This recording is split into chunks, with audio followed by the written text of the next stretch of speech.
What you're about to hear is a tale born from imagination, but one so deeply rooted in the spirit of the Scottish Highlands that it might feel like a forgotten chapter from history. Picture 1878, where a desperate proposal between a dying laird and a humble seamstress sends shockwaves through aristocratic society, and an impossible arrangement slowly blossoms into something no one saw coming. If stories of forbidden love, ancient pride, and the secrets hidden within Highland nobility stir something in you, subscribe to the channel, because this fictional journey will take you somewhere few stories dare to go.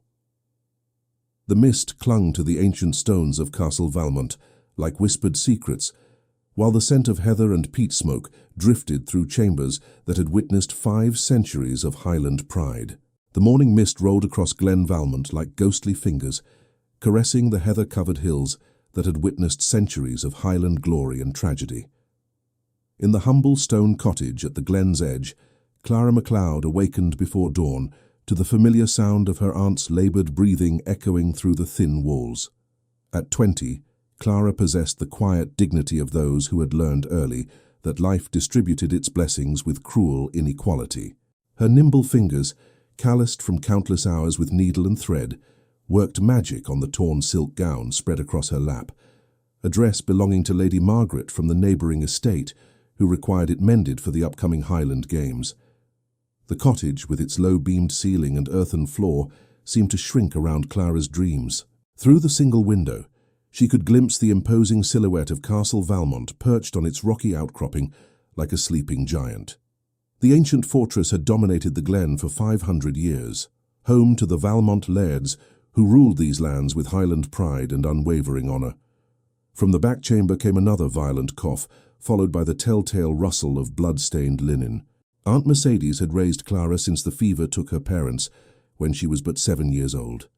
The former schoolmistress had sacrificed everything to give her niece an education, a rare gift for a girl of humble birth in the remote Highlands.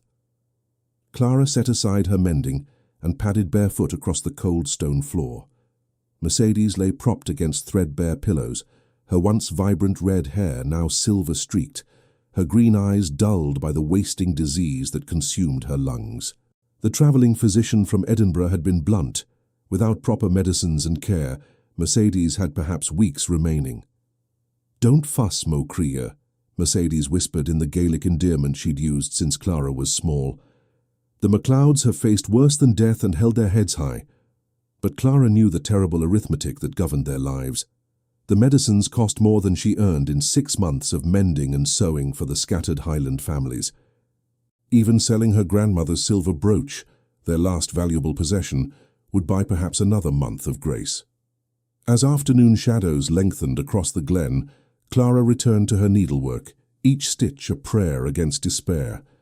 She had no way of knowing that high in Castle Valmont's tower, Lord Augustus Valmont was penning a letter that would change her fate forever. A proposal so scandalous it would echo through the stone halls of Highland society for generations to come. The ancient castle kept its secrets well, but not for much longer. The knock at Clara's door came at twilight, when the Highland mist transformed familiar shapes into ghostly apparitions. She opened the rough wooden door to find Hamish McBride, the castle's head steward, standing with his weathered cap in hand and an expression of barely concealed bewilderment. "Miss MacLeod," he began, his Highland burr thick with uncertainty, "the Laird requests your presence at Castle Valmont immediately." Clara's heart hammered against her ribs. In 20 years of living in Glen Valmont's shadow, she had never set foot within the castle's ancient walls. Has someone died?" she whispered, the only reason she could fathom for such a summons. "Nay, lass, but—" Hamish shifted uncomfortably, clearly struggling with instructions that defied his understanding. "His lordship wishes to discuss a matter of utmost importance, a proposal," he said. The word hung between them like morning fog. Clara glanced back at Mercedes, who had managed to sit up despite her weakness, curiosity brightening her pale features. "Go, child," Mercedes urged softly. "Whatever Augustus Valmont wants with our family, it cannot be ignored." The ancient castle loomed against the darkening sky as Hamish led Clara through corridors lined with ancestral portraits whose eyes seemed to follow her every step. Tapestries depicting Highland battles and clan gatherings adorned walls of weathered stone, while the scent of peat smoke and beeswax candles filled the air. Augustus Valmont awaited in his study, a chamber lined floor to ceiling with leather-bound volumes and maps of Highland territories. At 42, he retained the broad shoulders and commanding presence of his warrior ancestors, though his dark hair was liberally threaded with premature silver. His penetrating grey eyes held a weight that spoke of burdens carried in solitude. "Miss MacLeod," he rose as she entered, gesturing to a chair upholstered in ancient Valmont tartan. "Thank you for coming. Please sit." Clara perched nervously on the edge of the chair, acutely aware of her simple woolen dress amid such grandeur. The Laird studied her for a long moment, and she wondered if he could hear her heart thundering like Highland drums. "I shall speak plainly," Augustus began, his voice carrying the authority of 5 centuries of Highland leadership. "I am dying, Miss MacLeod. The physicians give me perhaps 8 months, possibly less." Clara's breath caught. Whatever she had expected, it was not this stark confession. "I have no heir," he continued, moving to the window that overlooked the glen, where her cottage sat like a child's toy. "When I die, these lands, and everyone who depends upon them, will pass to my cousin Rodolfo. He is a man without honour, who will sell every acre to pay his gambling debts and cast our people into poverty." The weight of his words settled over the room like Highland mist. "I need a wife, Miss MacLeod, and more importantly, I need an heir." Augustus turned to face her directly. "I am proposing marriage, not for love, but for necessity. In exchange, you would want for nothing. Your aunt would receive the finest medical care. You would be Lady of Castle Valmont, with all the security and respect that title commands." Clara felt as though the stone floor had shifted beneath her feet. "My lord, I am a seamstress. I know nothing of being a lady." "You are educated, dignified, and honest," Augustus replied. "These qualities matter more than bloodline. I have observed you, Miss MacLeod. You carry yourself with natural grace despite your circumstances. The glen speaks well of your character. But the scandal," Clara whispered, thinking of the whispers such a match would ignite throughout Highland society. Augustus's expression softened slightly. "Let them whisper. Dead men care little for gossip, and you would have the protection of the Valmont name. More importantly, any child born of our union would inherit lands that have been in my family since the time of Robert the Bruce." Clara's mind reeled. Marriage to the Laird would save Mercedes, secure her own future, and elevate her from poverty to position beyond her wildest dreams. Yet the very audacity of the proposal left her breathless. "I ask only that you consider it," Augustus said gently. "Take whatever time you need.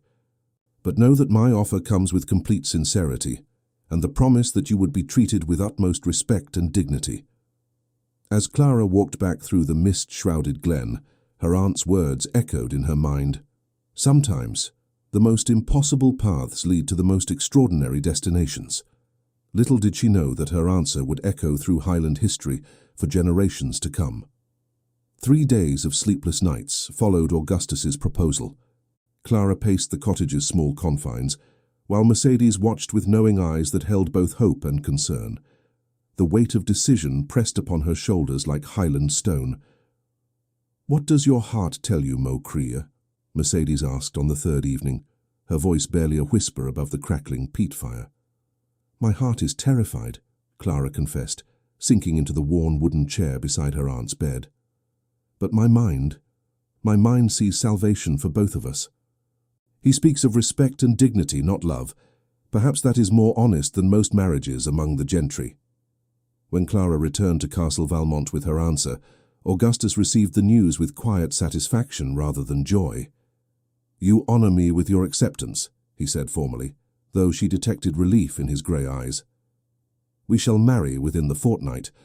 My physician insists we cannot delay." The announcement sent shockwaves rippling through Highland society, like stones cast into still water. Lady Margaret Sinclair, whose own daughter had harboured hopes of capturing the Laird's attention, declared it an absolute scandal that defies every principle of proper breeding. The local minister, Reverend Campbell, privately questioned whether such a union could receive divine blessing. Yet Augustus wielded his authority with centuries of Highland tradition behind him. When cousin Rodolfo arrived from Edinburgh, bloated with wine and indignation, demanding explanations, Augustus met him in the great hall with icy resolve. "You question my right to choose my own bride," Augustus's voice echoed off ancient stones. "I am Laird of Valmont. These are my lands, my people, my decisions." Rodolfo's face purpled with rage and greed. "A seamstress, Augustus. A common seamstress. Think of the family name." "I think of the family's future," Augustus replied coldly. "Something you have never troubled yourself to consider." Mercedes was moved to Castle Valmont's east wing, where the physician from Edinburgh attended her daily. Her grateful tears when she saw the comfortable chamber, with its warm hearth and mullioned windows overlooking the rose garden, spoke more than words ever could. Clara found herself swept into preparations that felt surreal as Highland mist. Mrs. Moira Fraser, the castle's elderly housekeeper, who had served 3 generations of Valmont lairds, took Clara under her protective wing with surprising warmth. "The master is a good man, child," Moira confided, while helping Clara into the wedding gown that had been hastily altered from Augustus's mother's dress. "He carries burdens that would crush lesser men. Perhaps you are the blessing this castle has long awaited." The ceremony took place in Castle Valmont's ancient chapel, its stone walls bearing witness to centuries of Highland unions. Clara walked down the aisle wearing ivory silk that whispered against the flagstones, her simple beauty enhanced rather than diminished by the grandeur surrounding her. Augustus stood waiting in formal Highland dress, the Valmont tartan draped across his broad shoulders with ancient dignity. His eyes held warmth as they met hers, and Clara felt some of her terror ease. This man would honor his word. The Glen's residents crowded into the chapel's back pews, their faces reflecting mixtures of curiosity, disapproval, and cautious hope. Tenant farmers who had worked Valmont lands for generations watched their beloved laird wed a girl they had seen mending their clothes and tending her dying aunt. Reverend Campbell's voice trembled slightly as he pronounced them husband and wife, but Augustus's hand was steady as he placed the ancient Valmont wedding ring upon Clara's finger. The heavy gold band, worn smooth by generations of Highland wives, seemed to anchor her to something larger than herself. "You are Lady Valmont now," Augustus murmured as their lips met in the ceremonial kiss. "These lands, these people, this legacy, it all belongs to you as much as me." The wedding feast in the great hall buzzed with barely contained gossip, but Augustus's unwavering attention to his bride silenced the harshest critics. He introduced Clara to Highland customs with patient dignity, whispering explanations of ancient traditions and the significance of clan symbols carved into the castle's very bones. As night fell and the last guests departed, Clara stood at the window of what was now her chamber, gazing out at the glen where her old life lay like a discarded gown. Mrs. Fraser had respectfully prepared separate chambers, understanding the nature of this union. A soft knock interrupted her thoughts. Augustus entered carrying 2 glasses of Highland whiskey, the amber liquid catching the firelight like liquid gold. "To new beginnings," he said quietly, offering her a glass. "And to partnerships built on honesty rather than illusion." Clara accepted the whiskey, feeling its warmth burn away some of her lingering fear. "I shall endeavor to be worthy of the trust you have placed in me, my lord." "Augustus," he corrected gently. "We are married now, Clara. Whatever else this arrangement becomes, let us at least have honesty between us." As they stood together in comfortable silence, neither could foresee how this union born of desperation would bloom into something far more precious than either had dared imagine.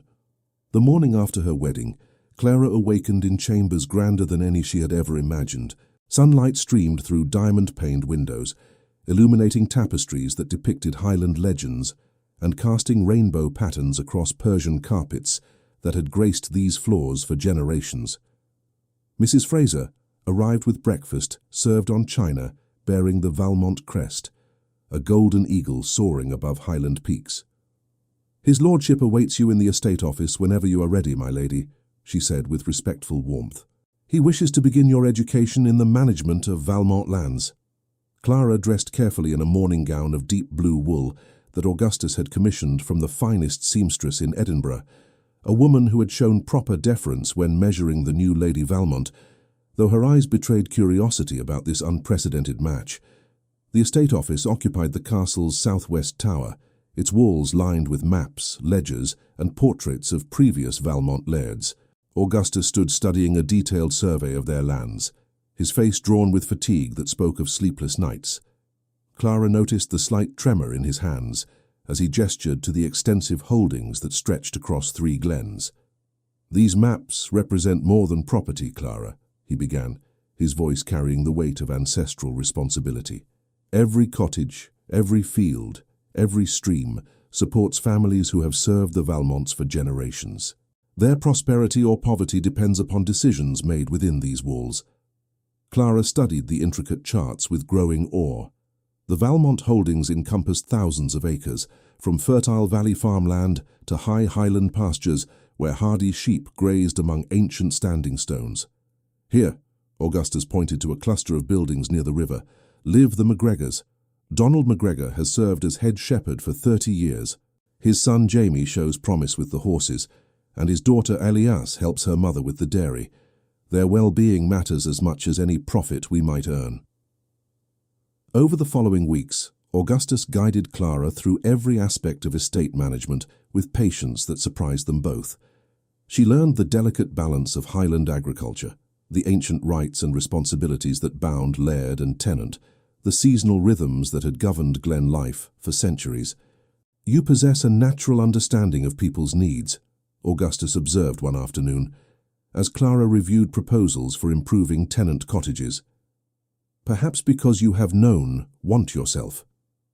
Their relationship settled into comfortable companionship, built upon mutual respect and shared purpose. Augustus treated Clara with unfailing courtesy, while she brought fresh perspective to problems that had long troubled the estate.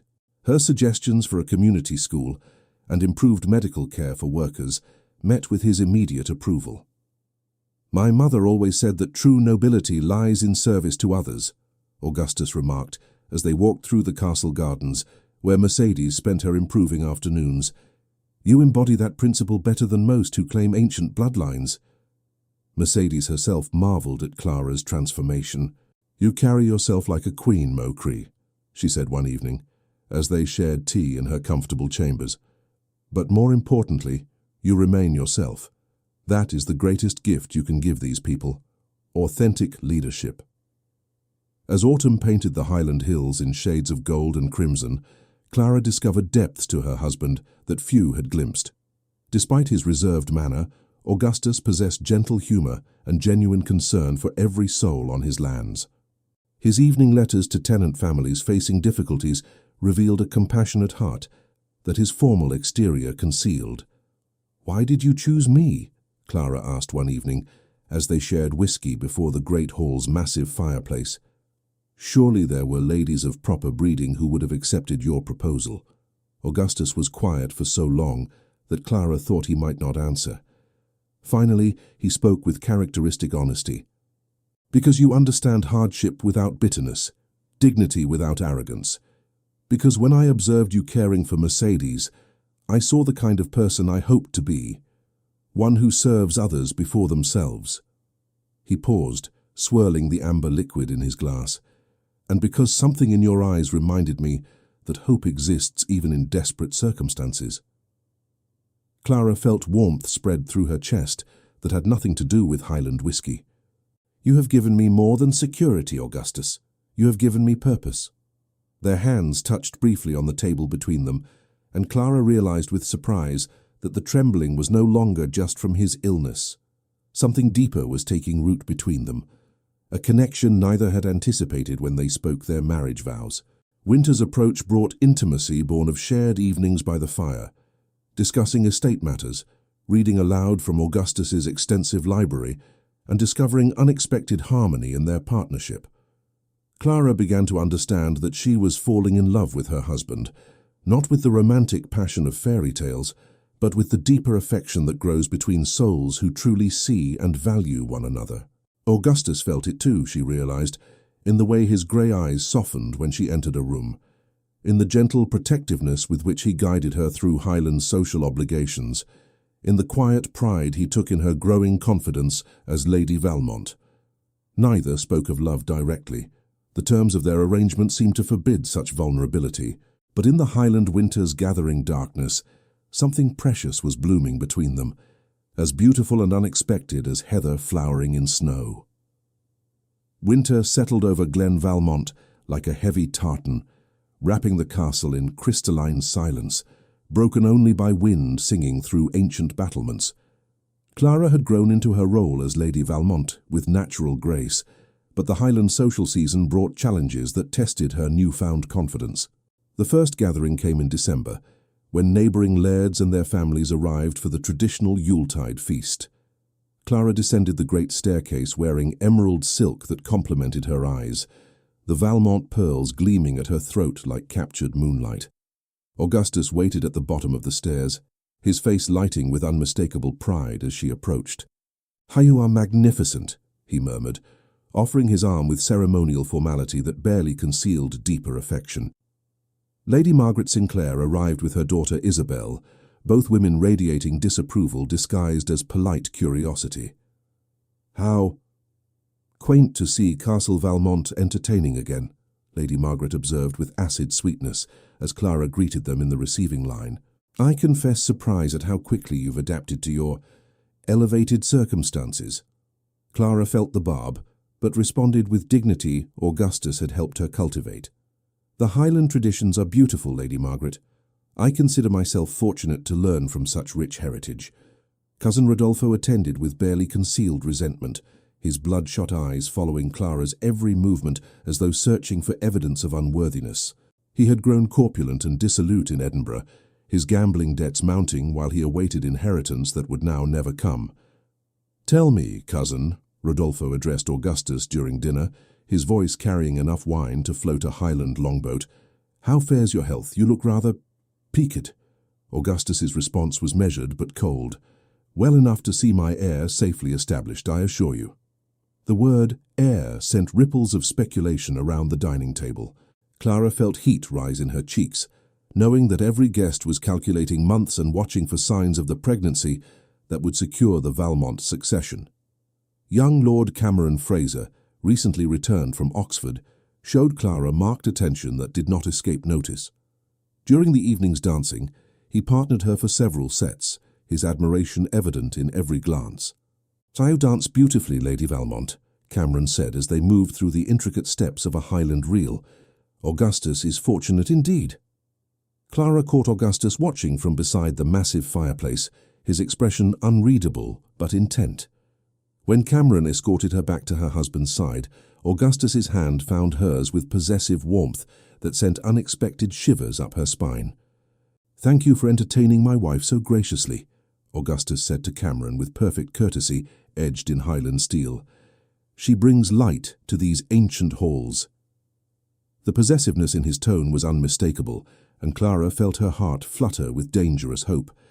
Was it merely protective pride in his chosen bride, or something deeper? As winter deepened, gossip from neighbouring estates reached Castle Valmont through servants' networks that connected every Highland household. Clara learned that speculation about her marriage had become the season's primary entertainment. Some whispered that she had bewitched the Laird with Highland witchcraft. Others suggested Augustus's illness had affected his judgment. Mrs. Fraser brought the most hurtful rumours to Clara's attention one grey January morning. "They're saying you married him for his money, my lady, and that you're already taking lovers while he weakens." Clara's face burned with indignation. "Let them talk, Mrs. Fraser. Those who know us understand the truth."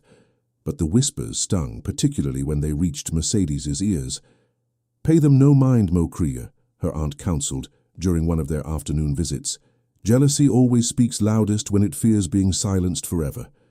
The real test came when Augustus's condition visibly worsened in February. His hands trembled more frequently, his skin took on the waxy pallor that spoke of liver disease advancing, and fatigue forced him to retire earlier each evening. Clara found herself shouldering more estate responsibilities while maintaining the fiction that her husband remained in full command. One snowy evening, she discovered Augustus in his study, head buried in his hands, correspondence scattered across the mahogany desk. Without thinking, she moved to stand behind his chair, her hands settling on his shoulders with gentle comfort. "The pain is worse today," she observed quietly. Augustus leaned back against her touch, a gesture of vulnerability that spoke more than words. "Sometimes I wonder if I was selfish to bind you to a dying man," he confessed. "You could have had a life of your own choosing." Clara's hands tightened on his shoulders. "I chose this, Augustus. I chose you. And I have found more happiness in these months than I ever dared imagine possible." He turned in his chair to look up at her, grey eyes searching her face with desperate hope. "Clara, I must know, have you come to feel anything beyond duty toward me? Because His voice caught. "I have fallen desperately in love with my own wife." The confession hung between them like Highland mist, beautiful and fragile. Clara's heart hammered as she cupped his face in her hands, feeling the rough stubble of his cheek, the warmth of skin that fever had begun to claim. "I love you too," she whispered. "Not the marriage we arranged, but you. The man who saw worth in a seamstress, who treats his people with kindness, who carries honor like other men wear cloaks." Their kiss was tender, reverent, flavored with the salt of tears neither could hold back. In that moment, surrounded by centuries of Highland legacy, two hearts that had married for convenience discovered they had stumbled into the kind of love that legends are made of. Outside, winter wind howled around Castle Valmont's ancient stones, but inside the study, husband and wife held each other against the gathering storm, finally free to speak the truth their hearts had whispered for months. Spring arrived early in Glen Valmont, painting the Highland hills with tender green that seemed to mock the gravity settling over Castle Valmont. Augustus's decline accelerated with the warming weather, as though winter's grip had been the only thing holding death at bay. Dr. Malcolm Sinclair, the finest physician Edinburgh could provide, confirmed what Clara's heart already knew. "Perhaps 2 months, my lady. 3, if we are fortunate. I am truly sorry." Clara received the news with Highland stoicism, though her hands trembled as she poured tea in the drawing-room where they had spoken privately. "Does he know?" "Aye. He insisted I tell him plainly. His lordship is making final arrangements for the estate's future. He speaks of little else but ensuring your security and that of any children you might bear." That evening Clara found Augustus in their shared chambers, for their love had blossomed into true intimacy over the winter months. He sat beside the window overlooking the glen, writing with painful concentration in a leather-bound journal. "Love letters to your husband?" he asked with gentle humor as she settled beside him. "Instructions," Augustus replied, his voice hoarse with exhaustion. "Everything you will need to know about managing the estate, about the people and their histories, about traditions that must be preserved." He paused, studying her face with eyes that held infinite tenderness. "About protecting our child from those who would challenge his inheritance." Clara's hand moved instinctively to her still flat stomach, where new life had begun to stir. They had shared the joyous secret only days before, Augustus weeping with gratitude when she confirmed what they both had hoped. "He will need a strong mother," Augustus continued, "and loyal allies. Mrs. Fraser has served this family faithfully for 40 years. Trust her judgment above all others. The factor James MacLeod is honest but lacks imagination. Guide him gently. And Hamish would die before allowing harm to come to you or the babe." Clara took his trembling hand in both of hers. "Tell me about your childhood here. I want our son to know the father he will barely remember." Augustus smiled, his eyes growing distant with memory. "I was wild as any Highland boy, climbing these walls like a mountain goat, swimming in the loch until my lips turned blue. My father despaired of ever making a proper laird of me." His expression sobered. "Perhaps that wildness served me well. It taught me to value freedom and dignity above arbitrary rules." They spent precious hours that way, Augustus sharing stories that would become family legend, while Clara memorized every word to treasure for the child growing within her. The crisis came in May when Rodolfo arrived with 2 Edinburgh lawyers and a contested will, claiming Augustus was mentally incompetent when he married. The documents alleged that no man of sound mind would wed so far beneath his station and demanded the marriage be annulled. Augustus summoned strength Clara hadn't seen in weeks, meeting his cousin in the great hall with ancestral authority blazing from his eyes. "You dare question my competence while standing in the hall where our forebears have ruled for 5 centuries? You are dying, Augustus," Rodolfo shouted, abandoning pretense. "This farce has gone far enough. A seamstress cannot inherit Valmont lands." "She is my wife and the mother of my heir," Augustus replied with quiet finality. "That is all the qualification she requires." Dr. Sinclair, summoned as witness, testified to Augustus's complete mental clarity. The local sheriff, a man who had known Augustus since boyhood, refused to entertain Rodolfo's claims, but Clara knew this was merely the opening skirmish in a war that would continue long after Augustus was gone. That night, Augustus collapsed while walking to their chambers. Clara held him as his life ebbed away, his head pillowed on her breast, while Highland wind sang through the castle's stones like ancient lament. "Promise me," he whispered with his final breath. "Promise you will tell our son that his father loved his mother more than life itself." "I promise," Clara sobbed, feeling his hand grow still in hers. Augustus Valmont died as dawn broke over Glen Valmont, leaving behind a pregnant widow who faced the greatest challenge of her life.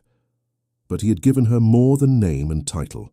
He had given her love, purpose, and the fierce determination to protect their legacy against all who would threaten it. The funeral drew Highland nobility from across Scotland, many coming to pay respects to a laird who had earned their admiration through decades of honourable leadership. Clara stood beside the ancient Valmont tomb in her widow's black, one hand resting on her growing belly, the other clutching the wedding ring Augustus had placed there only months before. Reverend Campbell's eulogy spoke of Augustus's generosity, his fairness to all who served under him, and his devotion to Highland traditions. But Clara heard deeper truth in the minister's words. Augustus had died knowing himself loved and leaving behind hope for the future. As earth fell upon the coffin containing her husband's mortal remains, Clara made a silent vow. She would honour Augustus's memory, not with tears alone, but with the strength and wisdom he had seen in her from their first meeting.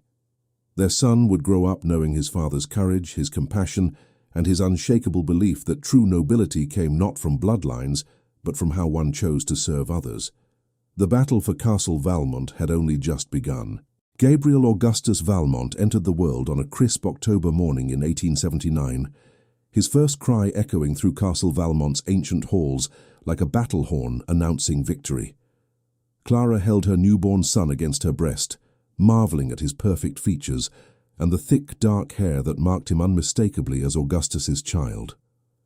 "He has his father's eyes," Mrs. Fraser whispered with tears of joy, studying the infant's serious grey gaze. "And his mother's stubborn chin, I'll wager." The birth silenced many whispers about the legitimacy of Clara's marriage. Here was tangible proof of the union's validity, a healthy male heir who would inherit the Valmont name and lands.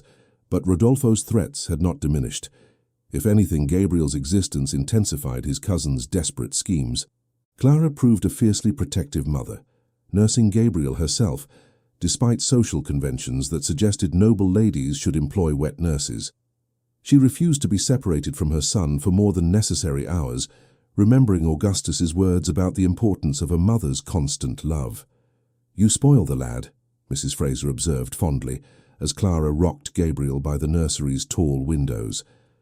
"Though perhaps that's what he needs, to know himself beloved beyond question." As Gabriel grew from infant to toddler, his personality emerged with startling clarity. He possessed his father's quiet dignity, but also inherited Clara's warmth and natural empathy. At age 3, he shocked the household by insisting that young Morag, the scullery maid's daughter, join his daily lessons with the tutor Clara had engaged.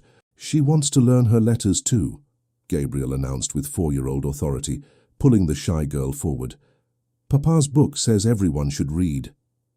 Clara's heart swelled with pride. Even so young, Gabriel demonstrated the egalitarian spirit that would define his character. She encouraged this inclination, remembering Augustus's belief that true nobility lay in service to others. The threat of Rodolfo's interference remained constant. He contested the will again when Gabriel turned 5. claiming new evidence that Augustus had been mentally incompetent. This time he brought witnesses, disgruntled former servants and distant relatives eager to share in any potential inheritance. Clara faced the challenge with Highland steel in her spine. She had spent years studying estate law, consulting with Edinburgh's finest solicitors, and building alliances among neighbouring lairds who respected her management of Valmont lands. Lady Valmont has proven herself a capable administrator, testified Lord Cameron Fraser, who had grown from youthful admirer to trusted ally. Under her stewardship, the estate prospers while maintaining the highest standards of tenant care. The court proceedings in Edinburgh drew considerable attention. Clara appeared wearing the Valmont tartan with quiet dignity, Gabriel at her side in Highland dress that proclaimed his heritage to all who observed. The boy's resemblance to his father was so striking that even Rodolfo's supporters fell silent. Judge Lord Macpherson, a man known for his fairness, studied the evidence with careful attention. Augustus's detailed journals, Clara's meticulous estate records, and testimony from dozens of Highland families who had prospered under her leadership painted a clear picture. This court finds no evidence of incompetence or coercion, Judge Macpherson declared. Lady Valmont's marriage was legal and valid. Her son's inheritance rights are hereby confirmed beyond challenge. Rodolfo's defeat was complete, but Clara took no joy in his humiliation. She had learned from Augustus that victory should be tempered with mercy, a lesson she would pass to Gabriel. Back at Castle Valmont, life settled into rich routine. Gabriel thrived under his mother's guidance and the devoted attention of the household staff who had loved his father. Mrs. Fraser told him stories of Valmont ancestors, while Hamish taught him to ride the Highland ponies and understand the land that would someday be his responsibility. Clara established a school in the glen, ensuring that all children, regardless of family station, could receive education. Gabriel attended alongside tenant farmers' sons and daughters, learning that his privileges came with obligations to serve those less fortunate. "Why do some people have castles while others live in cottages?" 6-year-old Gabriel asked his mother one evening as they walked through the glen. Clara considered her answer carefully. "God gives different gifts to different people, Mo Creech. Some are given wealth or position. Others receive strong backs or clever minds or kind hearts. What matters is how we use what we are given to help others." Gabriel nodded solemnly. "So I must use the castle to help people in cottages?" "Exactly so," Clara agreed, hearing Augustus's voice echoing in their son's innocent wisdom. As Gabriel approached his 8th birthday, Clara began formal preparations for his eventual inheritance. She arranged for the finest tutors Edinburgh could provide, ensuring he would receive education worthy of his station. But she also insisted he work alongside estate labourers during harvest seasons, learning the value of honest toil. "The boy has good instincts," observed James MacLeod, the estate factor, watching Gabriel help repair a tenant's damaged roof despite his fine clothes. "He sees need and responds without calculation." Mercedes, now permanently settled in the castle's comfortable east wing, delighted in her great-nephew's company. Though her health remained fragile, she found new purpose in sharing Gaelic stories and Highland lore with the boy who would carry both traditions forward. "You have raised a remarkable child," she told Clara one autumn evening as they watched Gabriel practice his letters by candlelight. "Augustus would be proud beyond words." Clara smiled, touching the wedding ring she still wore despite numerous suitors who had emerged following her legal victories. "He grows more like his father every day. Not just in appearance, but in character." Gabriel looked up from his writing, grey eyes bright with curiosity. "Mama, will you tell me again about Papa's favourite place in the glen?" Clara's voice grew soft with memory. "The hidden waterfall behind the standing stones, where he used to sit and plan improvements for our people's lives." "May we visit tomorrow?" Gabriel asked hopefully. "Of course, my darling," Clara agreed, knowing that tomorrow she would share more stories of the father who lived on in every noble impulse of their son's generous heart. By 1893, Gabriel had grown into a striking young man of 14, tall and broad-shouldered like his father, with the same penetrating grey eyes that seemed to see straight into people's souls. His education had expanded beyond Castle Valmont's walls to include the finest institutions Edinburgh could offer. but Clara ensured he never lost touch with his Highland roots. You must understand both worlds, Mo Cree," Clara explained as they rode through the glen on a crisp September morning. "The drawing rooms of Edinburgh and the crofters' cottages of our estate. A true leader serves all his people." Gabriel absorbed these lessons with the serious attention that marked all his endeavours. At the prestigious Edinburgh Academy, his professors praised his keen intellect and natural leadership abilities. Yet it was his unusual empathy for those less fortunate that truly distinguished him from his aristocratic peers. "Young Valmont defended the scholarship boys again today," wrote his Latin instructor to Clara. "When Lord Pemberton's son mocked a farmer's child for his patched jacket, Gabriel intervened with such dignity that even the bullies fell silent. He possesses remarkable moral courage for one so young." Clara read such reports with swelling pride, recognizing Augustus's principles flowering in their son's character. During school holidays, Gabriel returned to Castle Valmont, eager to implement new ideas for improving tenant welfare and estate productivity. "I've been studying agricultural innovations, Mama," Gabriel announced one Christmas morning, spreading books and diagrams across the library table. "These new drainage techniques could increase crop yields while preventing the flooding that damaged the McGregor cottage last spring." Clara marveled at his combination of academic knowledge and practical concern. "Your father would be proud to see how you think of our people's needs before profit." But Gabriel's greatest passion lay in the study of law, inspired by stories of his father's commitment to justice and fairness. He devoured legal texts with voracious appetite, particularly those concerning workers' rights and land reform, issues that would soon reshape the Scottish Highlands. "The law should protect the powerless, not merely preserve the privileges of the powerful," Gabriel declared during one heated discussion with his Edinburgh classmates. His professors noted how the young Valmont heir consistently argued for progressive positions that favoured tenant farmers and labourers over landed interests. As Gabriel approached his 16th birthday, Clara faced a decision that would shape his future. The University of Edinburgh had accepted him early, recognising his exceptional abilities, but prestigious Cambridge University also extended an invitation.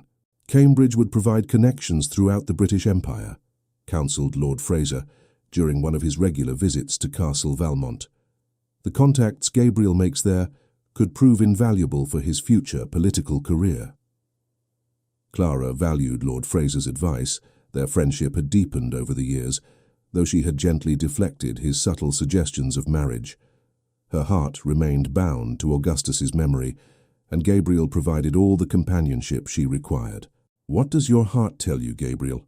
Clara asked her son as they walked through the castle gardens, where Mercedes still spent peaceful afternoons, though her health continued its slow decline. Gabriel considered carefully before answering. "Cambridge offers prestige, but Edinburgh would keep me closer to our people and their needs. I want to study Scots law specifically, to understand how we might better protect tenant rights and worker safety." Clara smiled, hearing Augustus's voice in their son's reasoning. "Then Edinburgh it shall be.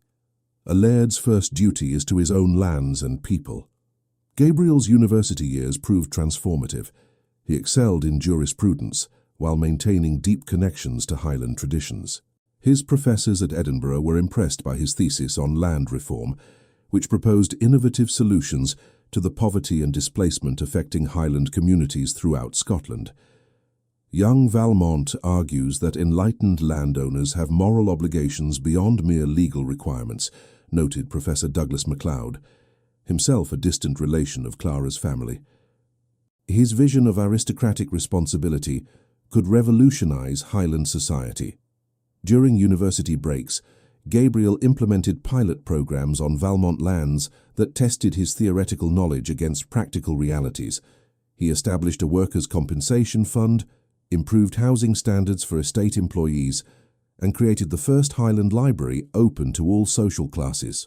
"The lad thinks like a reformer but works like a businessman," observed Hamish McBride, now elderly but still serving as head steward. "He understands that helping people and maintaining prosperity needn't be opposing goals." Clara watched her son's development with deep satisfaction. At 18, Gabriel commanded respect from Highland peers twice his age, while remaining beloved by every tenant family on Valmont lands. His combination of noble bearing and genuine humility reminded everyone of his father's finest qualities. The real test came when neighbouring estates experienced labour unrest, sparked by harsh working conditions and inadequate wages. Gabriel volunteered to mediate between angry workers and frightened landowners, drawing upon both his legal knowledge and his reputation for fairness. Lord Valmont listens to both sides without prejudice, reported the Edinburgh Herald. His proposals for worker protections and reasonable wage increases offer hope for peaceful resolution of Highland labour disputes. Gabriel's success as mediator established his reputation throughout Scotland as a progressive voice for social justice. Letters arrived from across the Highlands, seeking his advice on everything from tenant disputes to agricultural improvements. "You have become what your father dreamed," Clara told Gabriel one evening, as they reviewed correspondence from grateful communities. "A leader who uses privilege to lift others, rather than merely preserving his own advantages." Gabriel smiled, grey eyes holding the same warmth that had first drawn Clara to Augustus. "Everything I am, I learned from you and Papa's memory. Now I want to use that knowledge to honour the trust our people place in us." As Gabriel prepared to take his final examinations at university, Clara realised her son no longer needed her constant guidance. He had grown into a man of principle and compassion, ready to assume the responsibilities that would soon be entirely his. The boy who had once insisted that servant children share his lessons had become a young man determined to reshape Highland society through law, justice, and unwavering commitment to those who depended upon his leadership. In the spring of 1896, 19-year-old Gabriel returned from Edinburgh University, bearing not only his law degree with highest honours, but also carrying a secret that transformed his serious grey eyes with unmistakable joy. Clara noticed the change immediately when he arrived at Castle Valmont for the Easter holiday. "You're practically glowing, Mo Creagh," she observed, as they shared afternoon tea in the drawing room, where she had first entertained Augustus's impossible proposal 18 years before. "Edinburgh has clearly agreed with you." Gabriel's smile held mysteries that reminded Clara poignantly of her late husband's rare moments of unguarded happiness. "There is someone I would very much like you to meet, Mama. Someone special." Clara set down her teacup with careful precision, her heart both leaping with joy and clenching with the inevitable recognition that her son was becoming fully his own man. "Tell me about her." "Her name is Isabella Macpherson," Gabriel began, his voice carrying the reverent tone of a man deeply in love. "She is the daughter of Professor Macpherson, my constitutional law instructor, and she is quite unlike any lady I have ever encountered." Clara leaned forward with genuine interest. "In what way?" Gabriel's eyes lit with passionate enthusiasm. "She is studying medicine at the Edinburgh Medical College for Women, one of only 12 ladies brave enough to pursue such an unconventional path. She believes that Highland communities deserve proper medical care, regardless of their ability to pay. Her thesis proposes establishing rural clinics staffed by qualified female physicians." The pride in Gabriel's voice was unmistakable, and Clara felt her reservations melting away. Any woman who could inspire such admiration in her principled son deserved serious consideration. "She sounds remarkable," Clara said warmly. "But Gabriel, you must understand the challenges such a match would face. A lady physician-wife would raise eyebrows throughout Highland society." Gabriel's jaw set with familiar determination. "Let them raise whatever they please, Mama. I have learned from you and Papa that true worth has nothing to do with conventional expectations. Isabella possesses intelligence, compassion, and courage, qualities that matter far more than social approval."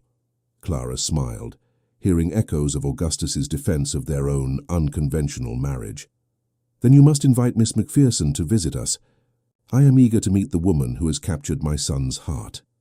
Isabella Macpherson arrived at Castle Valmont in late May, travelling north with appropriate chaperonage, but carrying herself with the quiet confidence of a woman accustomed to challenging societal norms. Clara greeted their guest in the great hall, immediately struck by Isabella's natural dignity and the intelligent warmth of her dark brown eyes. "Lady Valmont," Isabella said with graceful courtesy. Gabriel has spoken of you with such devotion that I confess to some nervousness about meeting the woman who raised such an extraordinary man." Clara found herself charmed, despite any lingering reservations. Isabella possessed the kind of understated beauty that improved upon acquaintance, but more importantly, she demonstrated the moral seriousness that Clara valued above all other qualities. During Isabella's week-long visit, Clara observed the young couple with careful attention. Gabriel's happiness was evident in every gesture, every shared glance, every moment of easy conversation that spoke of deep intellectual compatibility. More telling still was Isabella's genuine interest in estate matters and her thoughtful questions about Highland customs and traditions. "Your tenants seem remarkably prosperous compared to other estates I have visited," Isabella observed during a tour of the glen. "Gabriel tells me this is largely due to progressive policies you implemented." "We have tried to honor obligations that extend beyond mere legal requirements," Clara replied, pleased by Isabella's perceptive observations. "A laird's duty includes ensuring his people's well-being." Isabella nodded seriously. "I share that philosophy regarding medicine. Too many physicians serve only those who can afford substantial fees, while the poor suffer needlessly. I hope to change that, at least within my sphere of influence." That evening, Clara invited Isabella for private conversation in the library, where Augustus had once shared his dreams for their son's future. The walls lined with leather-bound volumes seemed to approve of this earnest young woman who spoke so passionately about service and justice. "You understand that marrying Gabriel would place you under considerable scrutiny," Clara said gently. "Highland society can be unforgiving toward those who challenge established conventions." Isabella met her gaze steadily. "I am already challenging conventions by pursuing medicine, Lady Valmont. The criticisms of narrow minds hold little terror for me. What matters is building a life of purpose, alongside someone I deeply love and respect." Clara felt the last of her concerns dissolving. "Gabriel's father once told me that true nobility lies in using one's advantages to serve others. You clearly share that understanding." "I hope to prove worthy of your family's trust," Isabella replied with simple sincerity. By week's end, Clara had given her wholehearted approval to the match. She recognized in Isabella the same qualities that had drawn Augustus to her: intelligence, integrity, and the courage to follow one's convictions despite social pressures. "You have my blessing," Clara told Gabriel as they walked through the castle gardens on Isabella's final evening. "She is exactly the kind of woman your father would have chosen for you, someone who will be your partner in every endeavor rather than merely your ornament." Gabriel's gratitude shone in his eyes. "I hoped you would see what I see in her. Isabella represents everything I value most: compassion, principle, and the determination to make our world better." The engagement was announced that autumn, causing predictable stir throughout Highland society. Some whispered about Gabriel's unconventional choice, but many more applauded the young laird's selection of a bride whose medical training could benefit their entire community. "She'll be doctoring our children and grandchildren," observed Mrs. Fraser with deep satisfaction. "What could be more practical than a physician in the family?" As wedding preparations began in earnest, Clara reflected on the circular nature of love and legacy. Gabriel had chosen his bride for the same reasons Augustus had chosen her, seeing worth where others noticed only unconventionality, valuing character above social status, understanding that the strongest marriages were built upon shared purposes rather than mere attraction.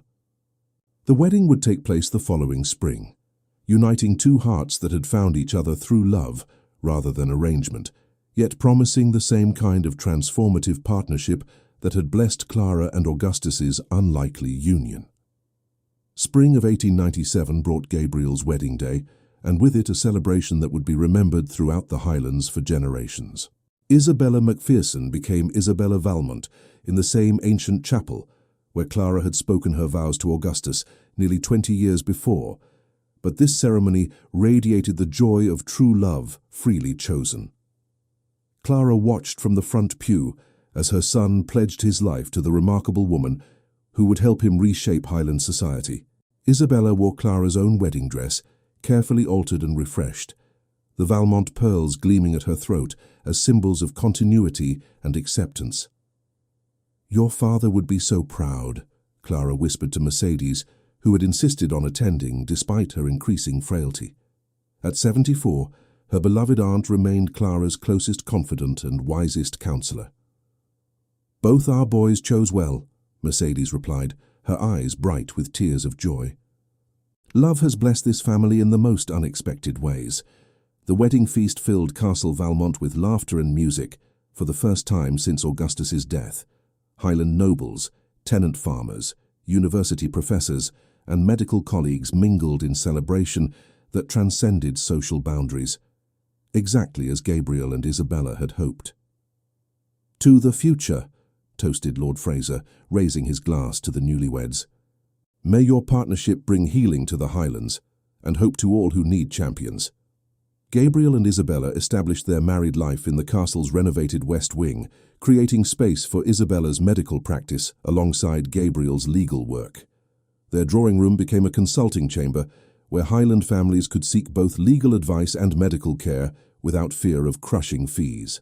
"They complement each other perfectly," observed Hamish McBride, now training Gabriel's younger cousin to eventually assume stewardship duties.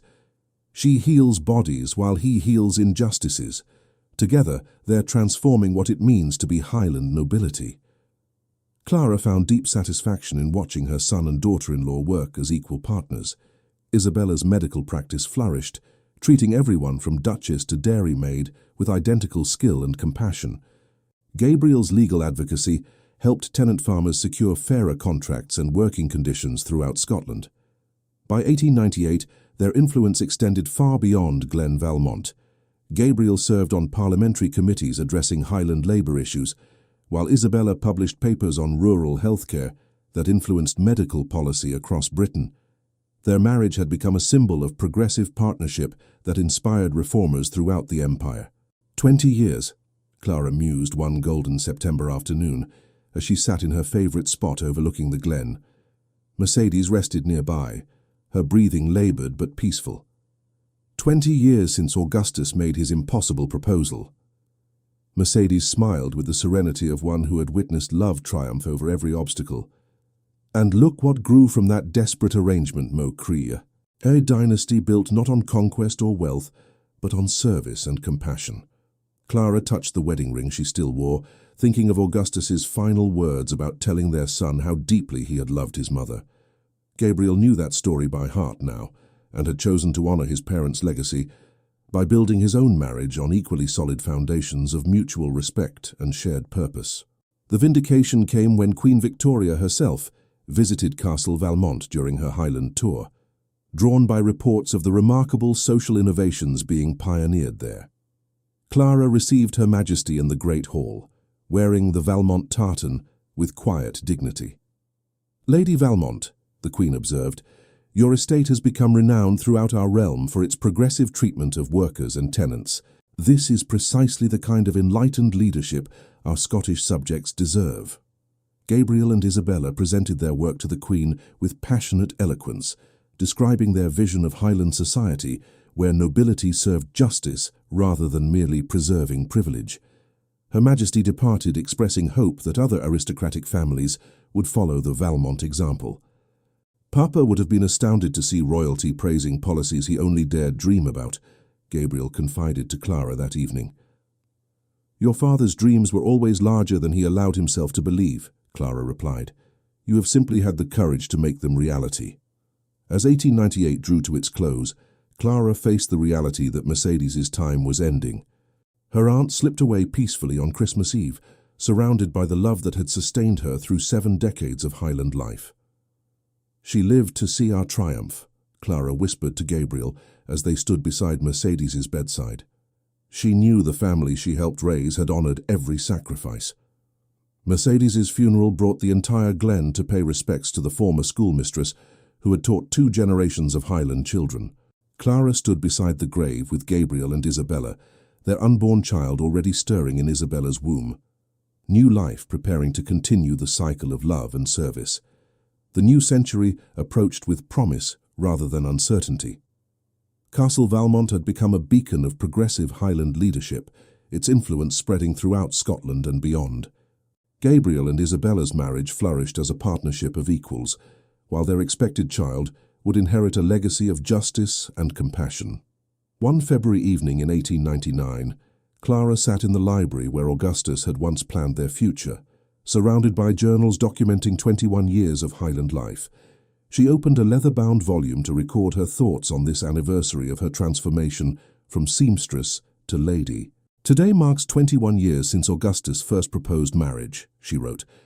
"That desperate arrangement born of necessity has blossomed into something magnificent, not just our love, but the entire philosophy of noble obligation that now guides our family." She paused, listening to Gabriel and Isabella's voices, drifting from the drawing room where they discussed plans for expanding their medical and legal services. Their laughter reminded her of the joy that had unexpectedly entered her life through Augustus's impossible proposal. "Isabella carries our first grandchild," Clara continued writing. "God willing, this new generation will inherit not just Highland lands, but the understanding that true nobility lies in lifting others rather than standing above them." Clara closed the journal and walked to the window overlooking the glen where her story had begun. Lights twinkled in cottage windows throughout the valley, each representing families who prospered under Valmont protection and care. In the distance, moonlight illuminated the chapel where she had married Augustus, where Gabriel had wed Isabella, and where their children would someday speak their own vows. The ancient stones held memories of love triumphing over circumstances, of dignity preserved through adversity, of dreams passed from generation to generation like precious heirlooms. Clara smiled, placing her hand over her heart, where Augustus's love still lived alongside her gratitude for every twist of fate that had brought them together. The seamstress, who had once accepted an impossible proposal, had become the architect of Highland transformation, proving that the most unlikely love stories sometimes write the most enduring legacies. Outside, Highland wind sang through the castle's ancient stones, carrying whispers of past love and promises of future hope to every corner of Glen Valmont's blessed lands.